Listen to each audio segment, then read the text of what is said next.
এটা দেওয়া হচ্ছে বৃত্ত সম্পর্কিত প্রবলেম। কি দেওয়া হচ্ছে, কোনো একটা বৃত্ত আছে যার কেন্দ্র 2, এবং বৃত্তটি ব্যাসার্ধ হলো 5। বৃত্তের সমীকরণ কোনটি? তোমরা জানো কোনো বৃত্তের সেন্টার যদি a, b হয় এবং ব্যাসার্ধ যদি r হয়, তাহলে সেই বৃত্তের ফর্মুলা কি হয়, সমীকরণ, সেই বৃত্তের সমীকরণ x - a whole square plus y - b whole square equal to r square.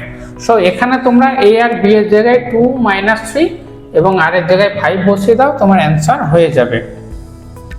So তুমি এখান থেকে পাবে x - 2 whole square plus y -3 মানে y plus 3 whole square equal to 5 square মানে হলো 25। সো এইটা হয়ে গেল তোমাদের অ্যান্সার। সো এটা হয়ে গেল তোমার অপশন নাম্বার এ। তোমরা কে কে এই প্রবলেমটা পেরেছিলে? আদৌ কি পেরেছিলে কেউ? আমাকে একটু কমেন্টে জানাও।